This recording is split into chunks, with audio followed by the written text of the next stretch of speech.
Banana cake செய்யலாம். நெய் spread பண்ணிடலாம்.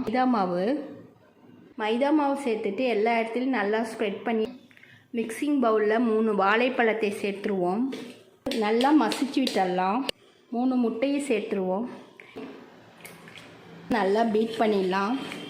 கப்பு பொடிச்ச சர்க்கரை நல்லா கலந்து விட்டுடலாம்.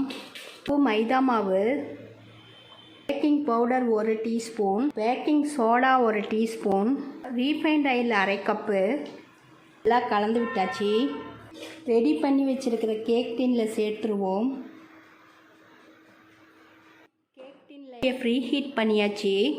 ரெடி பண்ணி வச்சுருக்கிற கேக் டின்னை உள்ளே வச்சிடலாம். 40 நிமிஷத்துக்கு பேக் பண்ணிடலாம். கேக்கும் நல்லா வெந்துருச்சு. கட் பண்ணிடலாம். இது போல் ட்ரை பண்ணி பாருங்கள். தேங்க்யூ.